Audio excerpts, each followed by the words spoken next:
Battery Bill. Battery Bill. For cameras, computers, cars, or scooters. For trucks, boats, jet skis, remotes. Battery Bill. Battery Bill.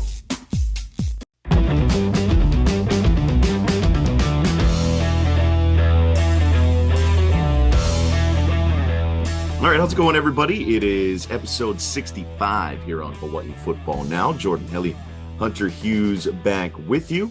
Big mahalo to Spectrum Mobile, Hawaii USA, Federal Credit Union, and Battery Bill, our proud sponsors of this here humble podcast. It is Tuesday, November 22nd. We record this at 6:49 officially as we hit the record button, a.m. Hawaii time. Getting up early. Appreciate the guys for joining me here. A little earlier than our normal wake-up call. Got a busy week. Thanksgiving week, of course, as we are set to release this on Thursday on Thanksgiving. So that gives us a nice chance on our little opening drive here, Hunter, to wish everybody a happy Thanksgiving. Everybody who has stuck with us for 65 weeks here on the podcast. And what better way to celebrate Thanksgiving than with a little Hawaii win? Absolutely. Happy Thanksgiving to our faithful listeners out there. I was just thinking about that, Jordan. We're almost 2 full seasons of UH football under our belt now with Hawaii Football Now. Pretty hard to believe, but it's always better when we can riff back and forth off a win rather than the seemingly week in, week out, stick to the process, hobnob. You know what I mean? It's just it's so much better when we can talk about a win. UH did great this last weekend. It really is, like, just the overall self-esteem, I think, of football fans in in Hawaii, fans of the University of Hawaii. Like, it just was a better Sunday. You know, it was a better start to this week on Monday. It was a little optimism in the air. It's the final home game, right? It's like the last impression in person for this group. So it's nice. It's nice to head into the Thanksgiving week where you can enjoy some time with family. Obviously, Hawaii still got 1 game left, and it'd be nice to wrap up the season with a win because it had been a while since we had a chance to talk about a win, right? Riding a 4-game losing streak and having just 2 total wins on the season prior to Saturday's victory over UNLV. All right. That'll give us a chance to remind you that Hawaii Football Now is brought to you by Hawaii USA Federal Credit Union. As Hawaii's largest credit union, they are committed to serving individuals and businesses through its 14 branch locations statewide and convenient digital banking services. As a leader in providing support for the islands, Hawaii USA is committed to strengthening Hawaii's financial wellness and sharing successes with members, local businesses, and the greater community. Visit hawaiiusafcu.com. All right, game time here. Hawaii wins. Oh, we haven't been able to say that in a while. We haven't been able to say that often during the 12-game season up to this point. They are now 3-9 after a 31-25 victory over UNLV. They finally get their hands back on one of the 4 rivalry trophies. Got a chance to maybe claim another this weekend up in San Jose. Hunter talked about we could only talk so much about, hey, stay the course, stick to the process, trust the plan. And let me tell you, after the first 30 minutes on Saturday, I was like, here we go again, man. Like, how eerily similar has it been to, I don't know, 5-6 games this season where they take a lead early in the ball game after giving up an opening field goal, right? They led 7-3, but they trailed 13-7 at halftime. The offense looked great on the opening drive and then abysmal, not great anyway, over the next 4 drives. They went on a 9-play drive, 75 or 85 yards, 75 yards, whatever it was, to score on the opening possession. Then they ran 12 plays the rest of the half and got 51 yards. Like, it was but it was like a similar script to what we had seen throughout the season. And then this team, I don't know if it was an inspiring halftime speech. I don't know if it was a flippant philosophy in how they were going to go ahead and attack teams offensively. I don't know if it was just, divine intervention. But then they outscore UNLV 14-3 in the third to take the lead, led at 31-22, right? Had a little bit of a cushion before a late field goal kind of cut the final margin. I thought thoroughly outplayed UNLV in the second half, scored on the opening drive of the second half to take the lead, set the tone. And outside of 2 fumbles, one that was directly led to a UNLV touchdown on a strip sack, and then one that prevented Hawaii from adding further points on the board down deep inside of UNLV territory. Otherwise, Hawaii probably wins this even more comfortably and don't have to kind of, squeeze at the end, recover an onside kick, and pick up a first down. It was a great senior night win, a win that reclaims the Island Showdown trophy. And again, Hawaii now 3-9, 2-5 in the Mountain West with 1 game to go in San Jose. But that third to middle of the fourth quarter, I thought, was as good as this team has looked in a long time, and maybe all season. I mean, even the first 2 wins, right? There were some peaks and valleys, and not to say that there wasn't in this ball game either, but man, it was fun to see. It was fun to watch. It was entertaining, like the way that they were throwing the football around, the way that the defense was flying around, getting stops. It was nice. It was nice, and you could see the joy from this group after the win. Oh, totally. I felt like, you mentioned earlier coming out of the halftime, if Coach Timmy had said something to the team. Well, part of my game day responsibilities is, as a sideline reporter for ESPN Honolulu, is to interview Coach Timmy Chang at halftime. And so I wait for him over there at the tunnel, and he spent more time in the locker room this week than any other week. We literally went all the way down to like 2 minutes before the second half kickoff that he comes strolling back out of the tunnel, and I'm running with him to, get back to the sideline. So they must have said something to get the boys riled up. And man, the second half, it felt like they turned on what have you, turbo, after boosters, something to just invigorate this team. And it was just it was beautiful to watch. I felt like we were courageous with our play calling. We weren't afraid to throw the ball down the field a little bit, to take some shots, to even some risks with some of the throws. The deep ball design Bowens was awesome. I had a chance to talk to Braden Shager after the game too, and he mentioned actually how windy it was on the field. And Jordan, you remember you were on the sideline with me for at least the first half before the torrential downpour in the third quarter. With the wind, it was actually really hard for those guys to judge how much play and how much give that wind was going to affect that ball. So hats off to him. I felt like this was by far his best effort as a starting quarterback for University of Hawaii, with 3 total touchdowns, and spread the love around again, man, with Ati Malala catching the first one, Caleb Phillips, and then obviously Zion Bowens with the bomb later on. So it's fun whenever Hawaii's offense is doing well, but there's something different when we get it done in the air. It's kind of in our identity to pass the ball. Yeah, and I think it opens everything up, right? I think the fear from folks is that, look, if you overcommit to the pass, like, then you minimize the effects of Dedrick Parson, of Tylan Hines. But I think those can coexist, right? It doesn't have to be one or the other. But I think with the aggression that you talked about, with the moxie, the bravery, if you will, to go ahead and trust Braden Shager, right? To put the football in the air, it just opens everything up. It makes a good running back tandem, I think, even better by taking a little pressure off of them, right? You don't have to rely on Dedrick Parson sometimes making something out of nothing, right? That guy just finds creases and find holes. It's been so fun to watch him in person over the last 2 years with this University of Hawaii team, and then what Tylan Hines can do, his explosiveness. But when you come out with a certain mindset, right, and they did that in the second half, and I'm with you, Braden Shager, right, goes 16 of 27, 202 yards, kind of modest numbers, if you will, but the 3 touchdowns, so basically 1 out of like almost every 5 passes went for a touchdown from him in the ball game. No interceptions. He did have the 1 fumble, which, he'll learn from, especially with the situation in the ball game. They were up at that point. Just eat it, right? You don't need to kind of force and extend the play there. But anyway, that's the one mistake. Yeah, that's the one mistake he had. And other than that, I just loved to start the second half. He goes 4 for 4 on third down on that first drive to start the third quarter.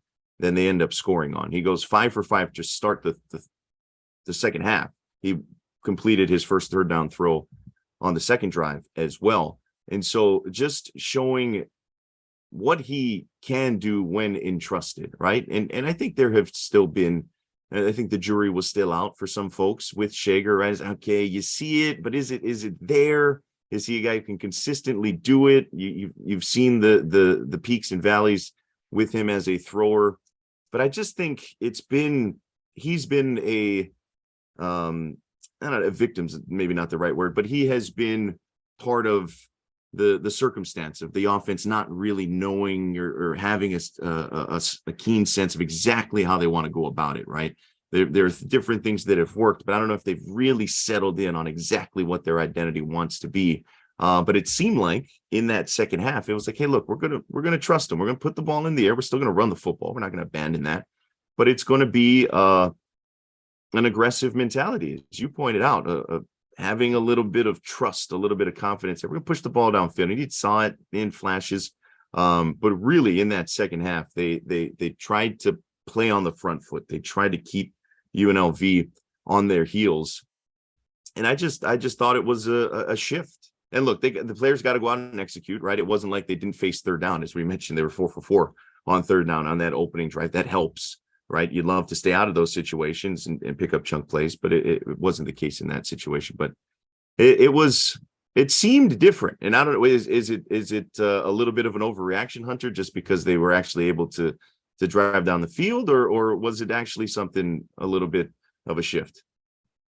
No, I thought it was definitely a shift. When I think back to the beginning of our season, really for the first 5 games or so, we were still in this kind of vague, not knowing who our starter was going to be week to week. We were still doing the whole Joey Yellen game time decision. Might be him, might be Braden Shager, maybe Cameron Cooper's in there too. Like, we were in that kind of just inability to make a decision with our offense, not just from personnel, but from a scheme perspective too.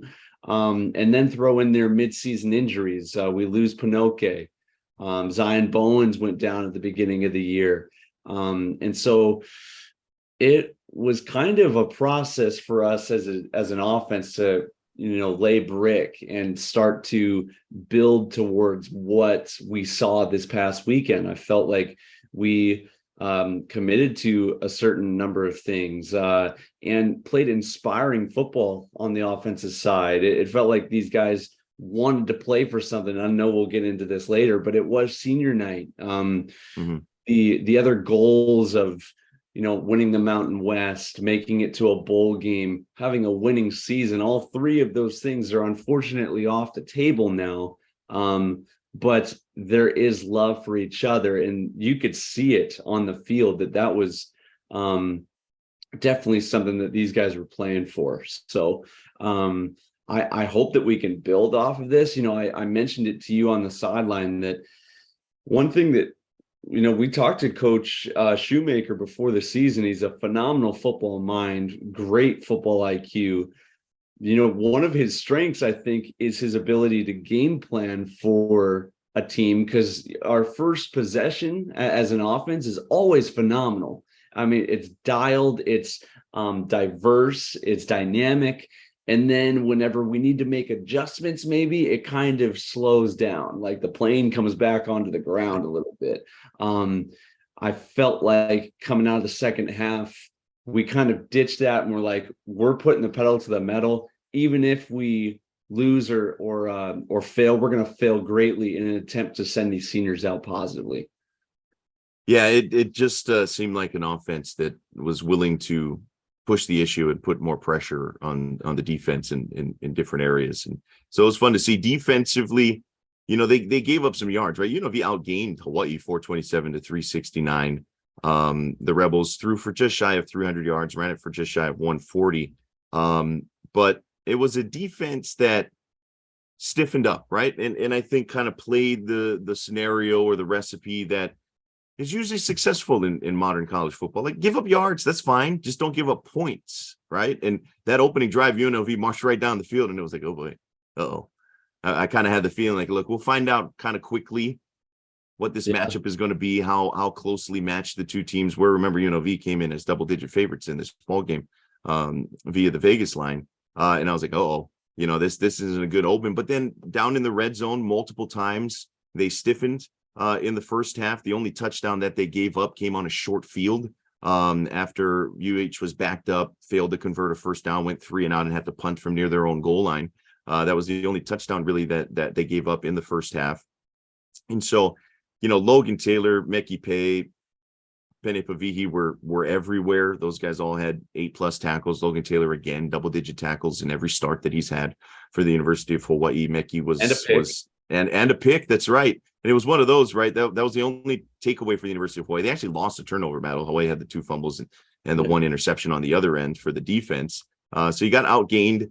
You lost the turnover battle, but you still win the football game, right? And I think that's a testament to how well they played in portions. And so, again, defensively, it's not like they have to be locked down. And again, when you have an offense, particularly in that second half, that held the football a little bit longer, was able to convert on third down, it just takes so much pressure off the defense where they don't have to play perfect, right? In a first half where you score 7 points, it's like, man, this defense, they're kind of hanging on here. They were on the field for a long time in the first half as well.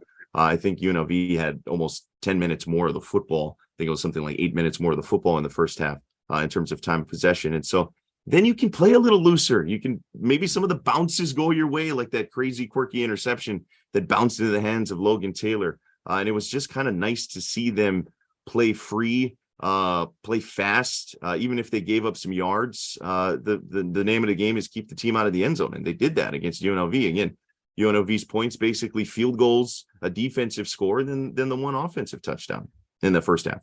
Yeah.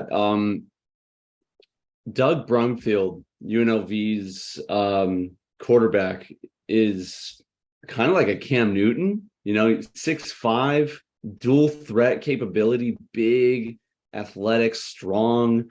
I was worried Jordan in that first drive was back there and seeing those long legs get through the D line a little bit, and he just starts running around and scampering around like crazy. I'm like, oh boy, this is going to be a day. And our defense, even though they drove the length of the field, we were able to keep them from getting 6 and just surrendered the 3 points right there, which I thought was a huge win to start the game off. And yeah, anytime you play an athletic guy like that, at least at this level of group of 5 Division I schools, they can really take over a game. They really can, that style of a player. So I really thought this was a great job from our defense, only allowing 25 points from UNLV, and really only 19 of those, if you will, comes from their offense because of the one strip sack that resulted in a touchdown for UNLV. So I thought defense played fantastic, hit hard too at times, like our boy Manuma, who I think could end up, if he stays healthy, could end up being one of the better safeties in UH history, if he stays for the long haul out here. Just with what a great freshman campaign he has already put together. I think he's going to grow into his body a little bit more too. Love seeing the Troy Polamalu hair out there. We need at least one of those guys for the Polynesian University of Hawaii football team. It just fits. But as a unit, it was an inspiring effort from our defense. Yeah, they hold UNLV to 4 field goals, right? And the 1 touchdown late in the first half. 5 field goal attempts in total for UNLV. Gutierrez, their kicker, was really good and kind of funny. Became public enemy number 1 for folks in the stadium. Yeah, he was getting a little cocky out there. Yeah, he was ruffling a few feathers. For those that weren't at the game after, I think it was his second field goal, which was a bomb. I think it was like 45 plus or something like that. Yeah, 48. I think it was. Yeah. He kicked it and about halfway up, turned around to our fans and kind of tilted his head with his arms crossed. And so we were kind of rooting for pride to come before his fall, which ultimately he hit one off of the uprights in the second half. So yeah, you're exactly right. Public enemy number one was their kicker. Yeah, that was pretty funny. Switching gears a little bit, just a little more big picture. This senior class, 20 of them celebrated on senior night, and you could tell it was a bit cathartic, I think, for this group when they finished out the game, right? Got the onside kick recovery. Jordan Murray, it's been a little bit of a disappointing season, I think, for him. Came in with high expectations after such a productive FCS career in the first phase of his collegiate journey. But still making an impact, right? Getting out there on special teams. I just thought that was kind of indicative of this group. Because it was, I thought, a really nice reward for a team that has stuck together, that has put in the work, even through the losses this season. The fact that most of them have gone through at least one coaching change, a bunch of them have gone through 2 coaching changes. Kamu Borden has gone through 3 coaching changes. He came in when Norm Chow was still the coach, the one holdover. Like, it's been one crazy stretch after another for these guys. It just to see them stick together, like for a team that was 2-9 coming in, most 2-9 teams, man, there'd be dissension. The guys would be kind of checked out. Like it really is a testament, I think, in all the talk of the brotherhood, and it sounds great, right? And the off season, we talked about the coaching staff and the team really making strides and kind of winning the off season for whatever that's worth, right? And ultimately, it doesn't mean much until you get into the season, and they're ultimately judged by wins and losses, and that hasn't gone the way that they had planned in terms of the win-loss column. But one thing that I think it has shown up in is the fact that this team hasn't quit. This team has showed fight, that they've been in ball games repeatedly, especially in the Mountain West season, right? Of their 7 conference games, all but one of them have come down to the final possession, basically, or come down to the fourth quarter. And you can see how much that this group enjoys each other, how much accountability there is just in the way that senior night, I thought, unfolded, right? The running back group, which is inherently kind of a competitive position because only so many touches can go around. Like, they all carried Dedrick Parson off the field, and that included Tylen Hines and Najee Bryant-Lille and all the other guys that get touches. They carried, the offensive lineman carried El Manning off the field. Like, it was chicken skin type stuff. And you could, it just felt good, for lack of a more eloquent way to put that. And for them to get that win, right? It's the last time this team will be all together because, when you take the travel squad up, you can't take everybody, or last game, I guess I should say, where you have everybody together because you can't take everybody on the road, which is the case in their final game of the season at San Jose. There's something there, right? And whatever that turns into, hard to say. You hope it does lead to more wins next season once they get the foundation laid, once this coaching staff gets back on the recruiting trail once again. But there's something bigger there than just a 3-9 team that has gone through the hellfire.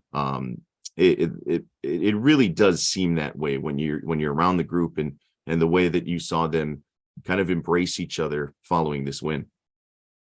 Yeah, I know we'll probably get into a little bit more of this in the overtime segment, Jordan, but it was kind of an emotional senior night experience for me. A handful of these guys were freshmen whenever I was a senior at University of Hawaii. And to see everything that this group has gone through, I got a chance to talk with Coach Yoro just for a second, and we were reminiscing on everything that this crew has gone through. 3 coaching shifts, a pandemic. We had a teammate pass away while he was on the roster, Cheyenne Sanatoa, our safety from America Samoa. It's a lot more than just football with this crew. And I think whenever you have shared trauma, it just brings people closer together, whether you're an athlete or just a regular Joe. Like, it's just that's what life is all about, is sticking with each other through and through when things get hard. And I think that's everything you want out of a University of Hawaii team and football player, is one that doesn't shy down from adversity. And this team has definitely seen their fair share of theirs. Yeah, I think that's really well put. Really well put. And I think this group has endeared themselves to the dedicated fan base of Hawaii football with the way that they have kind of gone about their business, right? And a lot of them sticking with their commitment to the University of Hawaii and seeing it through when many of them had the opportunity maybe to go finish up elsewhere. And we'll get into a little bit more of that here in the second half. But I think that Hunter's sentiments there are a nice way to kind of wrap up our opening half here. And what an awesome senior night. So nobody does. Unique's overused. It really means one of one, right? Not like three of 1,000. But Hawaii senior night is like nothing else, right? Hawaii Aloha blaring over the sound system, and it's chicken skin, everything about it. It's the best. It's absolutely the best. We'll take a quick halftime break and then get into the season finale when we come back here on Hawaii Football Now. This is Hawaii Football Now from ESPN Honolulu.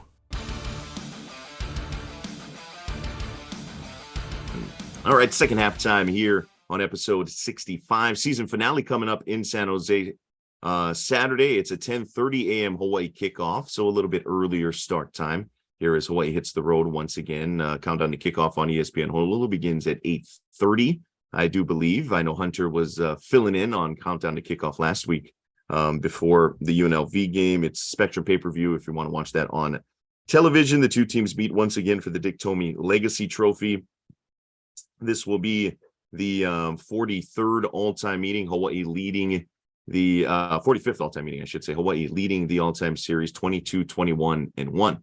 One tie between these two. San Jose comes in 6-4 overall, 4-3 in the Mountain West after losing 2 in a row, right? They were in kind of nice position at 4-1 to still challenge for the Mountain West Division crown. They've lost 2 in a row, 35-31 at Utah State last weekend, lost to San Diego State the week prior. They've kind of beat everybody you would expect them to beat: Wyoming, Nevada, UNLV, Colorado State, and then they've lost to San Diego State, Fresno, and Utah State along the way. San Jose State is 5-0 at home this year, trying to go 6-0 for the first time in a long while in that program's history.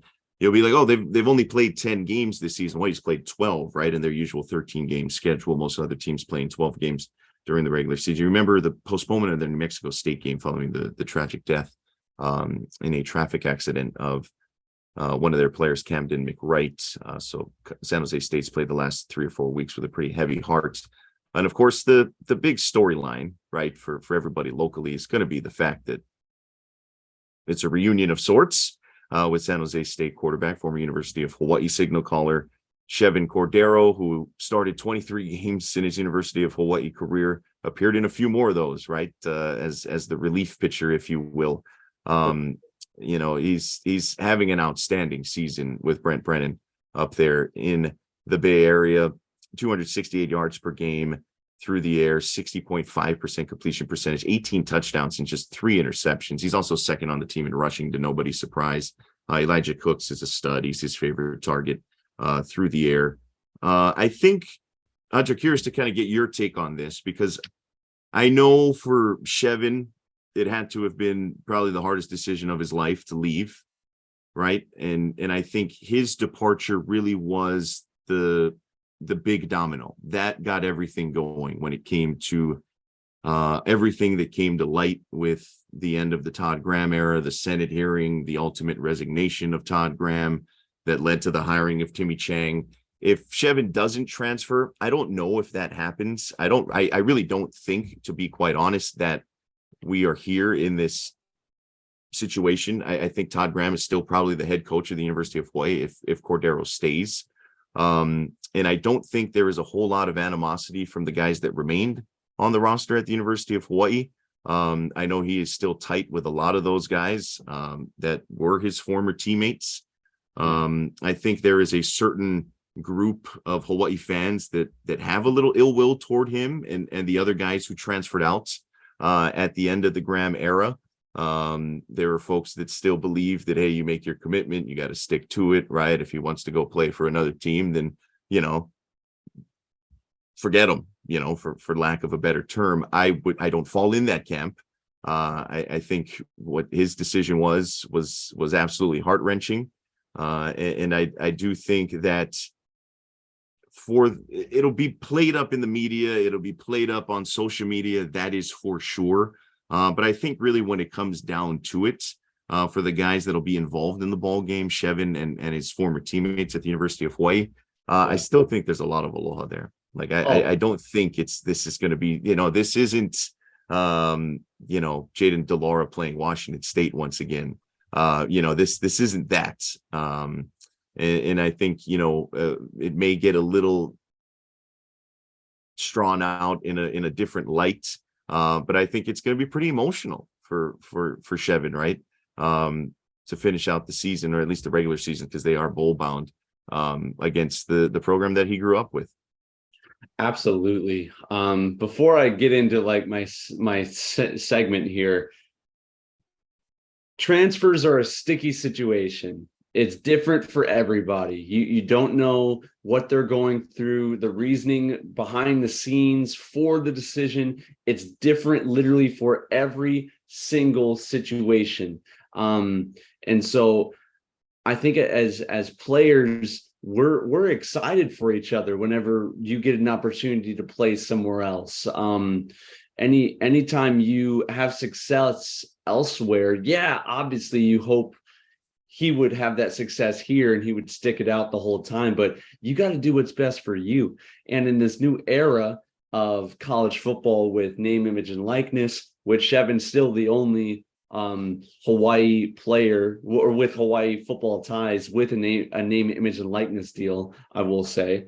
And in the transfer portal new era that we find ourselves in, this stuff is going to be more and more commonplace, Jordan. I just really feel like that's going to be the MO of University of Hawaii football, unfortunately. And that's part of the game, is how do we keep these guys here? This is really unique. Very rarely in college football do we see a starting quarterback leave a school, and then they're starting to become a little bit of a rivalry for us with San Jose. It would almost be like a Michigan quarterback leaving and going over and starting at Ohio State the very next year. With the new transfer rules, you can leave and start playing at a new school the very next season, and to transfer to a school in conference when we know we're going to see them again. We play San Jose every single season. So it's an interesting deal right here for sure. And you're exactly right. His departure from throws the other dominoes down of Nick Martiner going to Cincinnati, Jordan La'alu going to Oklahoma, Muasau going to UCLA, and a slew of other guys going to a few other schools.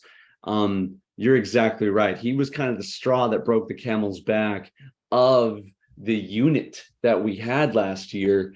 And it's kind of the main ingredient whenever you talk about what could have been. We had a team, man. All of my former players that come on the sideline, that's the first thing we talk about. We're like, man, everybody says, we don't have a team, this or that. We had one. If those guys would have stayed here, we would have been a preseason favorite. I really believe that, for the Mountain West Championship, when you consider the prowess and the careers that these guys had as underclassmen at University of Hawaii, and now later on the success at each of the teams that all these guys have gone to. It's a big deal. So, but as far as the interpersonal relationships, I think there's going to be nothing but aloha for Chevan from all of the guys. I expect nothing but warmth from them. Maybe a couple of guys on the defense who are tasked with having to bring him down. But Jonah Kahavai Welch and him, before they were freshmen, they trained together at Tactical Fitness. That was when I first met those guys down there. And so the roots run deep with a former quarterback and former player like this.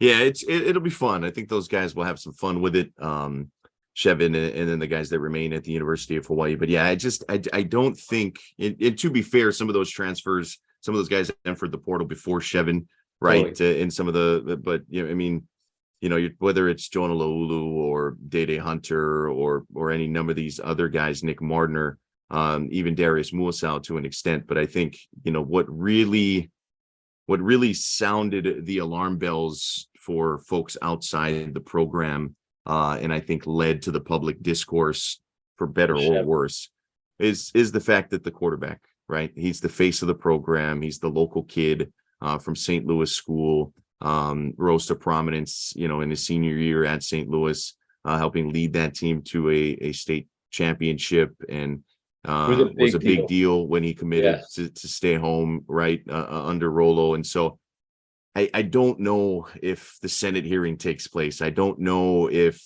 you know, everything that comes with that after that, if Chevan doesn't transfer, right? And so again, for whatever the state of the program is currently, I think that was really the plug that kind of opened the floodgates for the University of Hawaii. So they go up to San Jose, first meeting in San Jose since 2018, by the way. Remember that 2020 San Jose State home game was played on Oahu due to COVID restrictions up there in their home county in the South Bay.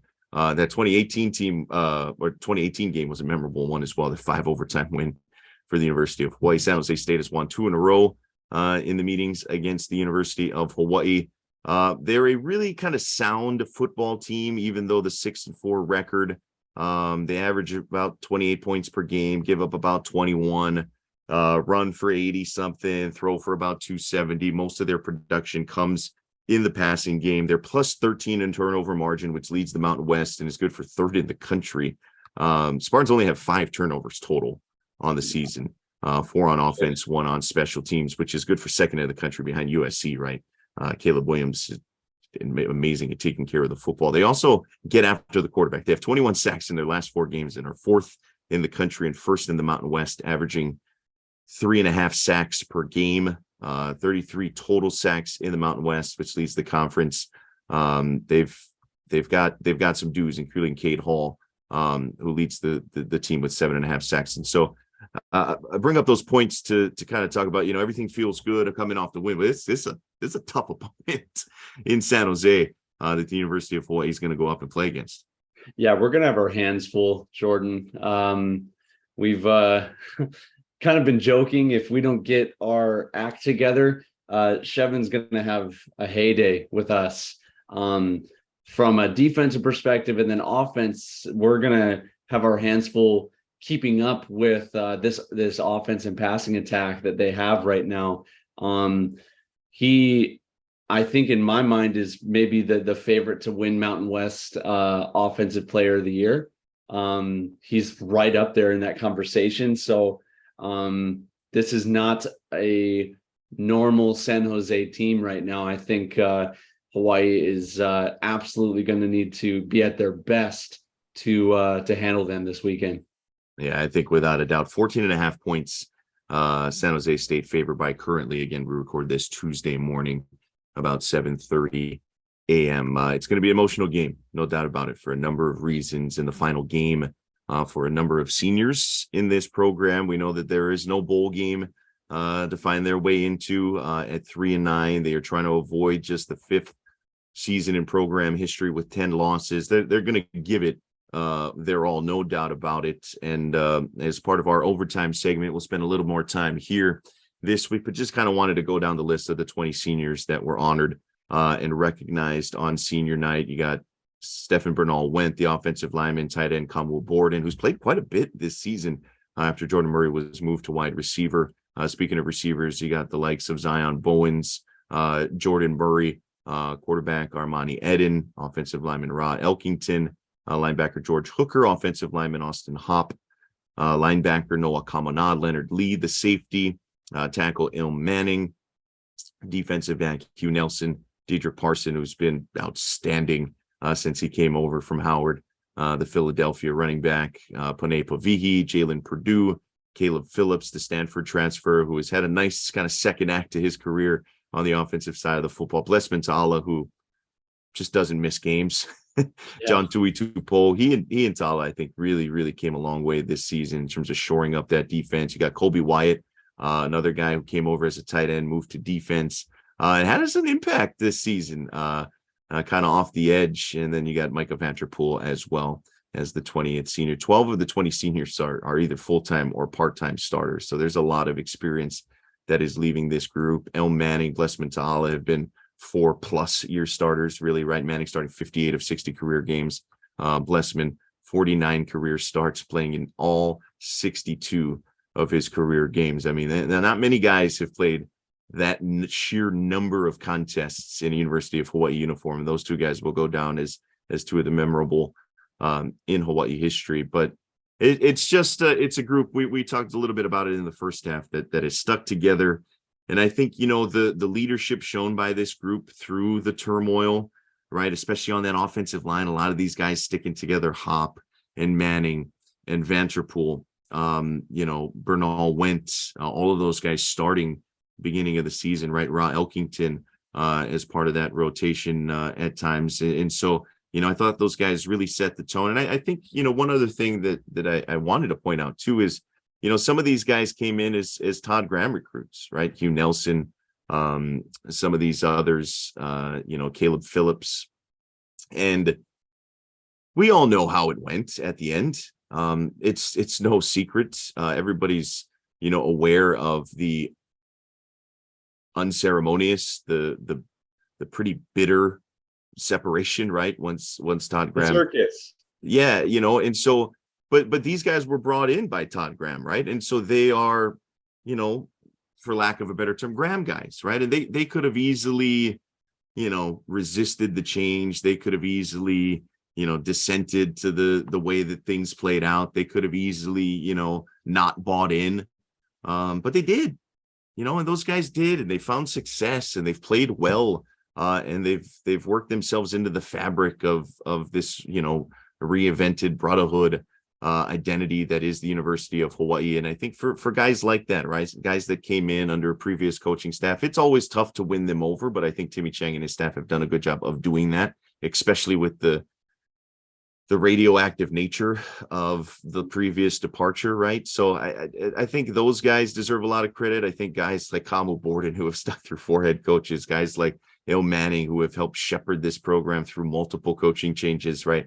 It's just, Deidre Parsons, another one of those guys that came over, under the very immediate coaching staff. Like they've gone, everybody's gone through something a little bit different, but this group just deserves a lot of kudos, and just wanted to kind of go down the list, a decently long one, but a worthwhile exercise, I think. Yeah, absolutely. I wanted to name a couple guys. Ra Elkington and Stephen Bernal Wentz were actually on scout team with me whenever we were players together. And especially with SBW, Stephen Bernal Wentz went from walk-on scout team, earning a spot on our offensive line, and then ultimately going all the way to earning a full ride scholarship at University of Hawaii. That's very difficult to do. Especially at a spot like O-line, which is one of the main recruit focused position groups. You need to recruit for your offensive line. That's just what needs to happen. So speaks to his toughness and perseverance. And then also kind of in the same vein of offensive line, you mentioned it earlier, watching those guys put Il Manning on their shoulders and walk with him together for his senior walk was pretty special. I really liked how Coach Timmy kind of organized this senior walk. It was not so much focused on one player in particular, but if that player had a couple guys that wanted to go with it through together. Like when Armani Eden walked through, Dior Scott walked right alongside him.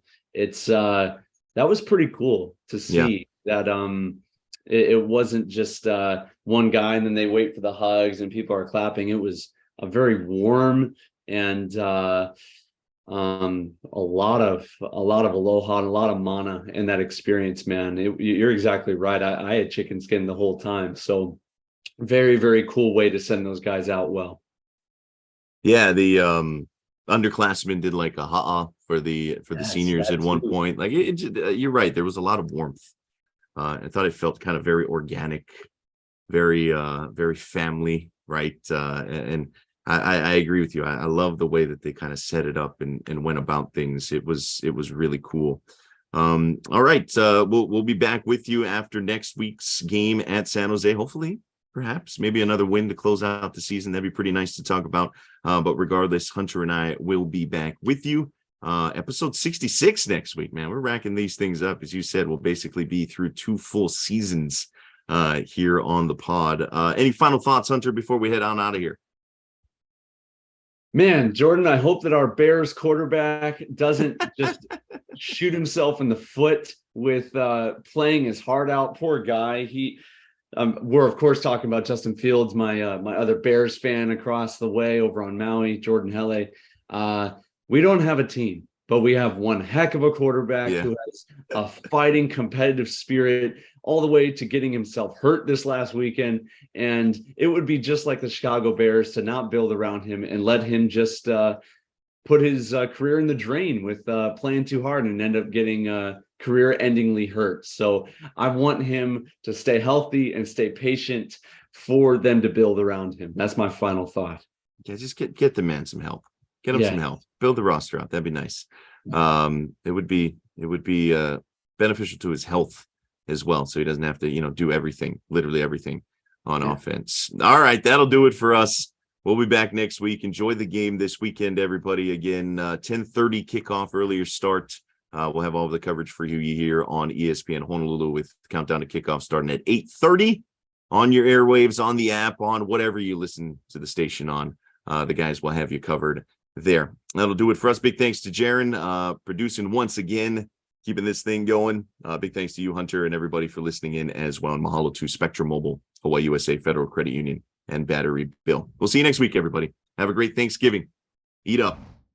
You've been listening to Hawaii Football Now with Jordan Helle and Hunter Hughes, all from ESPN Honolulu.